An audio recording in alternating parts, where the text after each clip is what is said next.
Suivez-nous, nous vous emmenons aujourd'hui découvrir la mer de glace, l'un des plus grands glaciers des Alpes françaises. Niché au cœur du massif du Mont Blanc, ce site fascine par sa beauté, par son histoire, par sa portée également. Il offre en effet au plus grand nombre une vraie prise de conscience climatique. Tout commence à bord de ce petit train rouge. Il serpente entre les sapins, sur des pentes à plus de 9%. L'iconique train du Montanvert permet aux touristes d'accéder au sommet des Alpes. D'abord à vapeur, les locomotives sont électriques depuis les années 50. Les visiteurs viennent admirer ce site mythique avec, pour certains, une prise de conscience. Après, ce que je trouve assez surprenant, en fait, c'est qu'il y a des gens qui ont eu l'idée de construire un train pour monter là-haut en 1800 et quelques. Je trouve ça assez fou, en fait, d'avoir fait ça. Et donc oui, j'attends pour voir un peu le spectacle. Après, effectivement, on sait que les glaciers, ça commence à se réduire de plus en plus. Donc c'est l'occasion de voir tant qu'ils sont encore un peu là. On va tout visiter. Je leur ai expliqué qu'il y avait quand même une sacrée différence entre les années précédentes où on était venus et ce qu'ils allaient voir.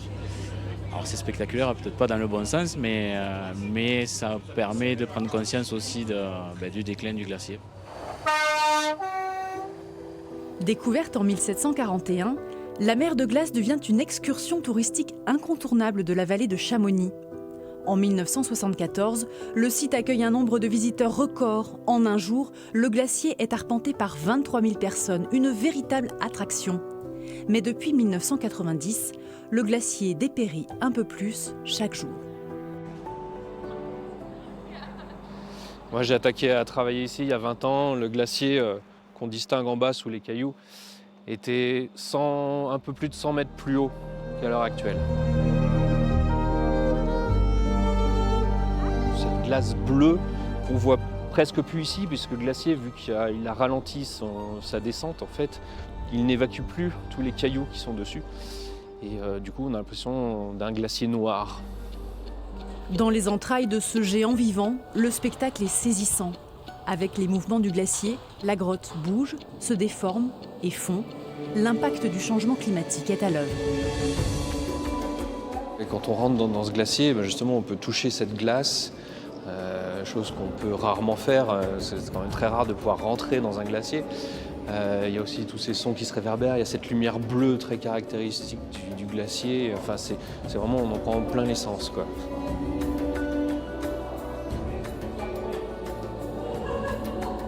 La glace qu'on a ici, en fait, c'est de la glace qui a été formée il y a des centaines d'années en arrière. Toutes les petites bulles d'air que vous pouvez voir dans la glace, c'est de l'air qui date de la Révolution française. On espère que quand les gens viennent sur le Montanvert, ils se rendent compte vraiment de l'impact qu'on a tous sur l'environnement, sur notre environnement. Alors on le voit, ce joyau nous alerte sur la fragilité de la nature. Un glacier qui fascine depuis le début du XXe siècle. Ces années-là, les premiers visiteurs découvraient un univers alors méconnu, comme nous l'explique Lise Billon, guide de haute montagne. À chaque fois que j'arrive, déjà il y a l'hôtel de la mer de glace qui est là. Et je vois tous ces gens, toutes ces dames en robe longue et gros chapeaux débarquer là pour la première fois en venant de Paris, de tout autour. C'est l'époque aussi où on désacralise les montagnes, où c'est plus le lieu des démons et tout ça. Et j'imagine ces gens arriver des villes, être face à une nature qui est complètement sauvage et brute. Pour eux, ça devait être fascinant. Ils avaient pas, il faut imaginer qu'eux, ils avaient des gravures à l'époque. Ils n'avaient pas Wikipédia et Internet et ChatGPT, quoi. Et je les imagine sortir de là avec leurs grandes robes et passer une soirée dans cet hôtel du Montanvert et faire des grands bals déchaînés. Je trouve ça fabuleux. Après, c'est mon imagination, hein. Dans l'évolution qu'on peut observer entre ces gens-là et maintenant, c'est que même si ça reste un terrain de jeu où il faut avoir de l'argent pour venir à la montagne, c'est quand même quelque chose qui est un peu plus démocratisé. Il y a aussi des familles qui viennent, il y a aussi, voilà, c'est quelque chose qui est ouvert à plus de gens. Et je trouve ça plutôt chouette, en fait. Je trouve que je pense qu'on ne met pas l'accent assez là-dessus. C'est que même si c'est un endroit qui reste cher en France pour faire du tourisme, c'est quand même un endroit où il y a un accès facile à un environnement de haute montagne qui est pas quelque chose d'accessible pour tous. Et je trouve que ça a quelque chose d'assez unique et précieux. Oui, alors si vous aussi, vous souhaitez découvrir la mer de glace, prévoyez un bon pull. On est quand même à 1913 mètres d'altitude. De bonnes chaussures également. Il vous faudra descendre plus de 500 marches avant de les remonter, évidemment. Sur place, vous pourrez visiter la grotte de glace creusée chaque année dans le glacier. Vous découvrirez alors les parois scintillantes, vous le voyez, révélant des nuances de bleu assez incroyables.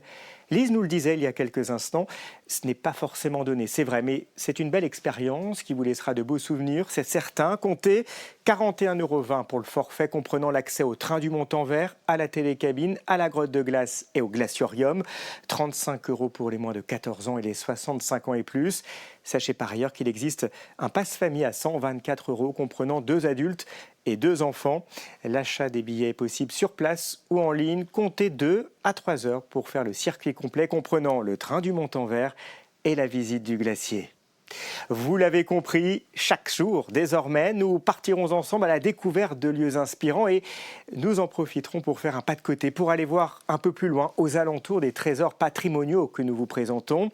Ici, la mer de glace, par exemple, est à 15 km seulement de l'Aiguille du Midi, un site magnifique qui culmine à 3842 mètres d'altitude.